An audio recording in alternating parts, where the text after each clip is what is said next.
Welcome. I'm going to talk about electrophilic aromatic substitution.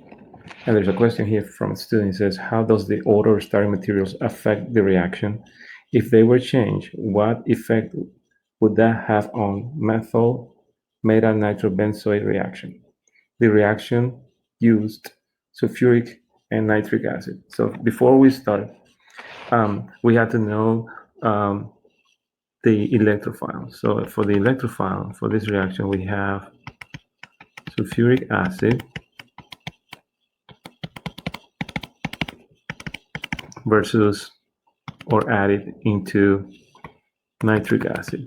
So let's draw the Lewis structures of these acids, and you will know that this is how they look like.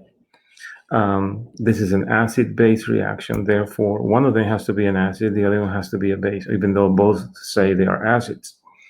So we'll find out who is the acid by the pKa. So the pKa sulfuric acid is -10. The pKa of nitric acid is -1.4. So this will be the acid, and this is the base, because the sulfuric acid has a lower pKa. So if that's the case, the base is going to grab a proton from the acid, and now you're going to form the conjugate base of sulfuric acid plus the protonated form of nitric acid, which looks like this. So these lone pairs of electrons are going to push these electrons, and now what you will get from this reaction is the nitronium ion. The nitronium ion looks like this. This is your electrophile because it has a plus charge on the nitrogen. So you get that, plus you also made water, and you also have made already the conjugate base of sulfuric acid.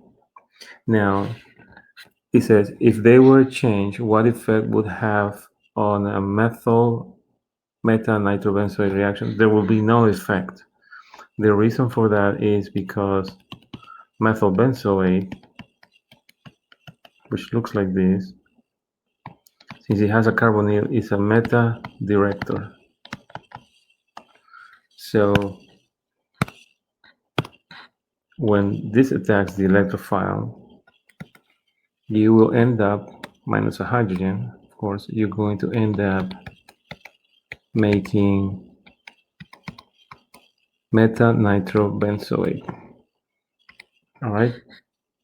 So because this group, the ester group, is a meta-director, there are only two positions where you can do the nitration, and those are there on the third carbon from the functional group.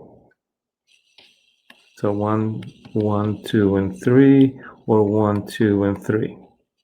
All right, so you're only going to be making one nitration in this case.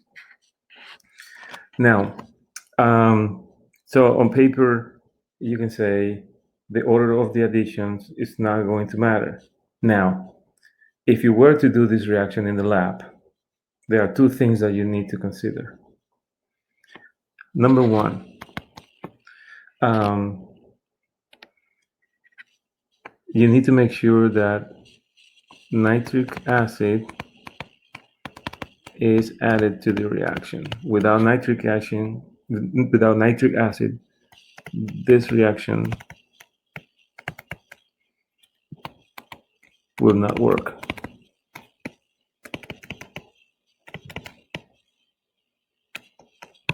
All right.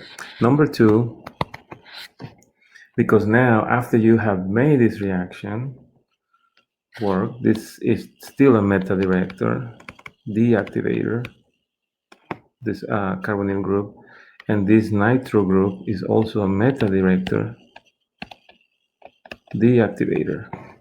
So both of them will be in accordance to put another group here in the meta position, in the other meta position that was available. So in order to avoid bis nitration, you need to keep the temperature low or cold.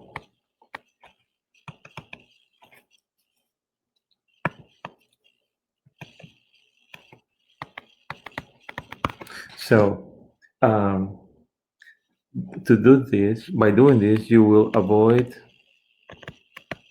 bis nitration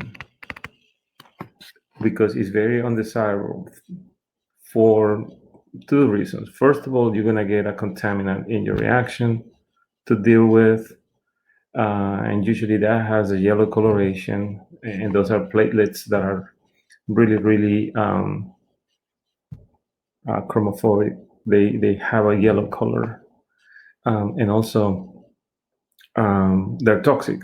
They're more toxic. They're actually more nitrogens. More nitro groups means more toxicity in this case. Also, if you were to have